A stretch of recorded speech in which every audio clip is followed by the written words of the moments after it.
जोहार दोस्तों, आज अपने अगले लेक्चर में हम प्राचीन भारतीय इतिहास के स्रोत के टॉपिक को कंटिन्यू करते हुए साहित्यिक स्रोत पर आगे चर्चा करेंगे।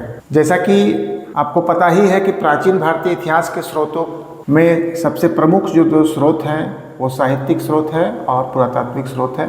हमने सबसे पहले साहित्यिक स्रोत पर बातें शुरू की थी और इस पर 3-4 लेक्चर हमारे आ चुके हैं, क्योंकि ये एक बड़ा विषय है और चूँकि पूरे इतिहास को एक समेकित करते हुए सारे स्रोतों पर चर्चा करनी होती है, इसलिए निश्चित रूप से ये टॉपिक थोड़ा लंबा खींच रहा है, लेकिन निश्चित रूप से इससे आपको फ़ायदा भी होगा।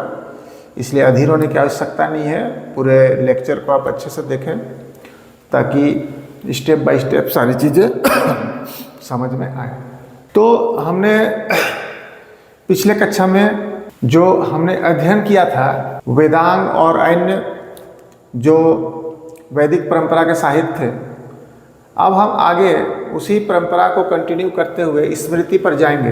जो वैदिक परंपरा के जो साहित्य रहे हैं उसमें स्मृति, आगे बढ़ने से पहले ये जानना आवश्यक है कि वाकई में ये स्मृति है क्या। ऐसे तो ये वैदिक परंपरा के साहित्य में आते हैं, परंतु स्मृति आचार व्यवहार की शिक्षा के लिए धर्म सूत्रों पर कई स्मृतियां लिखी गई है। आचार और व्यवहार की शिक्षा के लिए धर्म सूत्रों पर कई स्मृतियां लिखी गई हैं और उसमें जो पद्म पुराण के अनुसार हमें कुल 36 स्मृतियां बताई गई है, परंतु इसमें से मुख्य 6 हैं जिनका हमने व्हाइट बोर्ड में उल्लेख किया है। तो इसमें जो सबसे प्रमुख स्मृति है वो है मनुस्मृति और कुल 6 स्मृति बहुत ही इंपॉर्टेंट है इन 36 में से।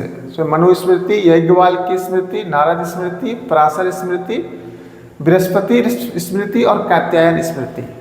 तो ये जो मनुस्मृति है, तो मनुस्मृति की रचना मनु ने की थी, महर्षि मनु ने। और मनु इतिहास में इतने प्रसिद्ध हुए कि उन्हें मानव जाति का पिता कहा जाने लगा और जीवन की व्यवस्था, जीवन जीने के नियम पर उन्होंने अपने जो नियम दिए उनकी पूरी व्याख्या आपको मनुस्मृति में मिलेगी। सबसे प्राचीन स्मृति, अगर परीक्षा में ये प्रश्न आता है कि सबसे पुरानी स्मृति कौन सी है, तो आपका उत्तर होगा मनुस्मृति और इसकी रचना 200 ईसा पूर्व से 200 ईस्वी के बीच हुई थी और ये पूर्व गुप्तकालीन रचना है। मनु को मानव जाति का पिता कहा गया और उन्होंने अपनी स्मृति में जीवन की व्यवस्था के लिए अपने नियम दिए थे। आगे हम आए कि सबसे प्राचीन एवं महत्वपूर्ण स्मृति मनुस्मृति। मनुस्मृति को अन्य किस नाम से जाना जाता है? मानव धर्मशास्त्र। परीक्षा के लिए बहुत ही उपयोगी ये पॉइंट बनता है कि मनुस्मृति को क्या कहा जाता है, तो इसे मानव धर्मशास्त्र कहा जाता है और ये हिंदुओं की एक प्रमाणिक संहिता मानी जाती है। इसमें मोक्ष का मार्ग बताया गया है मनु द्वारा। तो स्मृतियों में जैसे 6 स्मृति मुख्य हैं, ये आपको याद रखना है और मनुस्मृति इसमें सबसे मुख्य है। तो फिर से एक बार दोहराऊं कि स्मृतियां आचार व्यवहार की शिक्षा के लिए धर्म सूत्रों पर इन स्मृतियों की रचना हुई। तो स्मृतियों में वर्णाश्रम व्यवस्था, समाज कई वर्णों में बटा था, राजा के कर्तव्य, विवाद का निर्णय आदि विविध विषयों पर स्मृतियों में प्रकाश डाला गया है। इन स्मृतियों के आधार पर हिंदुओं के दीवानी और फौजदारी कानून, ये बेसिकली मनु ने कानूनों पर भी अपने विचार रखे थे। हिंदुओं के जो दीवानी और फौजदारी कानून थे इन स्मृतियों की विषय वस्तु रहे हैं। आज भी भारतीय सामाजिक व्यवस्था की बात की जाए तो इन स्मृतियों का पूर्ण योगदान है और भारत की जो सामाजिक व्यवस्था है वो कहीं न कहीं स्मृतियों पर ही आधारित। तो इसे प्रथम कानून की पुस्तक भी आप कह सकते हैं मनुस्मृति को, क्योंकि इसमें हिंदुओं के दीवानी और फौजदारी कानूनों की भी व्याख्या सर्वप्रथम मनु द्वारा की गई थी। तो ऐसे हमारे नोट्स में आपको अन्य स्मृतियों के बारे में भी चर्चा मिलेगी, तो आप हमारे नोट्स से और भी डिटेल जानकारी प्राप्त कर सकते हैं। परीक्षा उपयोगी चीज़ें मैं अभी बता रहा हूँ और आपको ये ज़रूर मैं सलाह दूंगा कि आने वाले समय में जो नोट्स हम इस विषय पर उपलब्ध कराएंगे उसको आप ज़रूर ऐप के माध्यम से डाउनलोड करेंगे और उसका अध्ययन करेंगे। हमने ये प्रयास किया है कि कोई भी टॉपिक, कोई भी वस्तुनिष्ठ प्रश्न इस सेक्शन से छूटे नहीं। अब मनुस्मृति पर एक बार हम लोग फिर आते हैं। ये सबसे पुरानी स्मृति है। इसमें मनु ने जीवन की व्यवस्था के लिए अपने नियम बताए हैं, इसीलिए मनु को मानव जाति का पिता कहा जाता है। मनुस्मृति का एक अन्य नाम मानव धर्मशास्त्र भी है, और यह हिंदुओं की प्रमाणिक विधि संहिता, विधि संहिता अर्थात कानून की पुस्तक, हिंदुओं के लिए इसको कानून की पुस्तक, एक प्रमाणिक कानून की पुस्तक मान सकते हैं। और मोक्ष की प्राप्ति का मार्ग भी इसमें बताया गया है।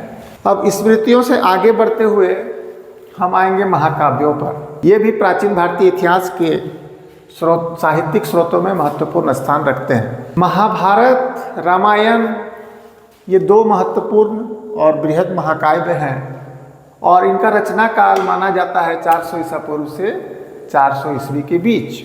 हम सबसे पहले रामायण की बात करते हैं।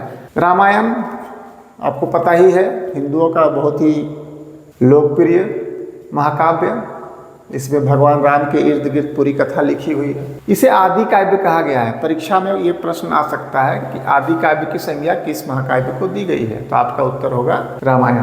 रामायण के जो रचनाकार थे महर्षि वाल्मीकि, उन्हें आदि कवि की संज्ञा दी गई है। रामायण को कुल 7 कांड, 500 सर्ग और 2400 श्लोकों में बांटा गया है। इसके जो 7 कांड हैं, जैसा मैंने यहाँ लिखा है, बाल कांड, अयोध्या कांड, अरण्य कांड, किष्किंधा कांड, सुंदर कांड, युद्ध कांड और उत्तर कांड। भगवान राम के बचपन से लेके अयोध्या और कैसे उनका वन गमन होता है, और पूरी कथा है इन 7 कांडों में विभाजित की गई है। अन्य जो महाकाव्य है महाभारत, इसका भी रचना काल इसी अवधि में है, 400 ईसा पूर्व से 400 ईस्वी, ऐसा माना जाता है विभिन्न विद्वानों द्वारा। महाभारत के रचनाकार वेदव्यास।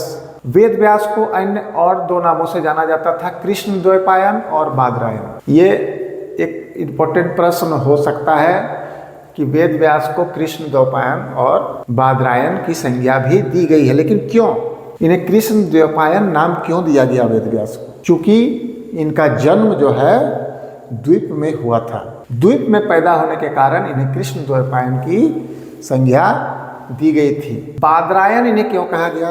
क्योंकि ये अपने जीवन का कुछ समय बद्रीनाथ में भी बिताए थे। तो इनका कुल 3 नाम हम लोग देख लिए, वेदव्यास, बादरायण और कृष्ण द्वैपायन। द्वीप में जन्म होने के कारण कृष्ण द्वैपायन, बद्रीनाथ में रहने के कारण बादरायण, और वेदव्यास उनका मूल नाम था।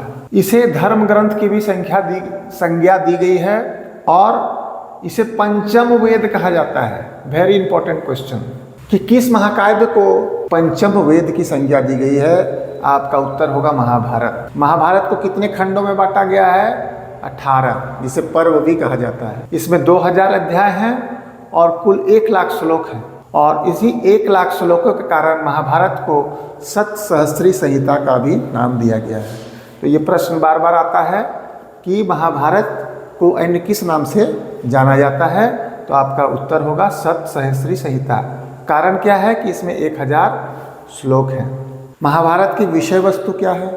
तो ये हस्तिनापुर के सिंहासन के लिए कौरव और पांडवों के बीच संघर्ष की कथा है, और 950 ईस्वी पूर्व इसका रचना काल माना जाता है। भगवद गीता की बात करें तो भगवद गीता महाभारत का ही एक अंश है, और इसे क्षेपक कहा जाता है। क्षेपक क्या होता है?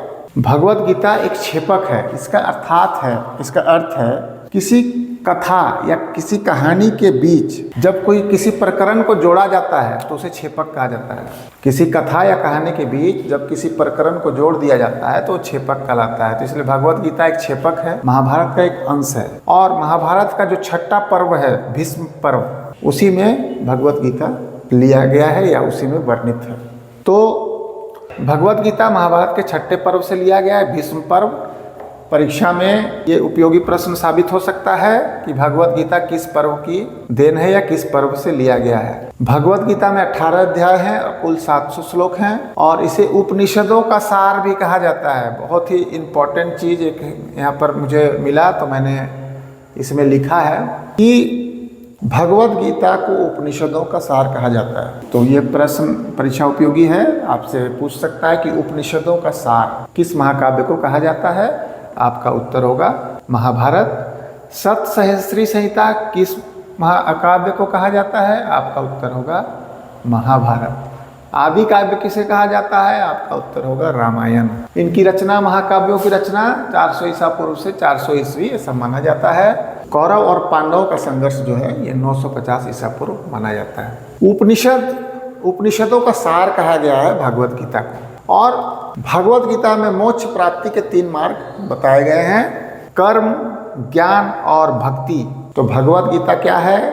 कर्म, ज्ञान और भक्ति का एक समन्वय है। ये महाभारत का एक अंश है। मुख्य बिंदुओं को इसमें दर्शाने का मैंने प्रयास किया है। फिर से दोहराता हूँ, जो मेरा नोट्स होगा निश्चित रूप से आपको पसंद आएगा। पूरे विस्तृत ढंग से कोई भी बिंदु से न छूटे, यह प्रयास हमने किया है। बहुत जल्द आप लोगों को ऐप के थ्रू उपलब्ध कराया जाएगा। आप इसके लिए निश्चित रहें, आप लेक्चर को देखें और समझने का प्रयास करें। जब आप नोट को दोहराएंगे तो बहुत सारी चीज़ें आपको अपने आप क्लियर होती हुई दिखाई देंगी। अब हम अपना अगला टॉपिक नेक्स्ट लेक्चर में देंगे। 1 या 2 लेक्चर में भारतीय इतिहास के स्रोत का ये टॉपिक खत्म हो जाएगा। ये बिल्कुल ही एक बड़ा टॉपिक था, और चूँकि इतिहास पढ़ाई की शुरुआत ही हम लोग प्राचीन भारतीय इतिहास के स्रोत से करते हैं, तो इतिहास को गढ़ने का, रचने के जितने भी स्रोत हैं, निश्चित रूप से ये एक लंबा विषय है। ये उम्मीद करते हैं कि आपने इन लेक्चर्स को ध्यान से सुना है। कुछ कमी हम में भी है, हम उस पर लगातार सुधार करने का प्रयास करेंगे, और बेहतर से बेहतर कैसे हम आपको डिलीवर कर सकें, इसके लिए हमेशा प्रयत्नशील रहेंगे। इस वीडियो को देखने के लिए आपका बहुत बहुत धन्यवाद।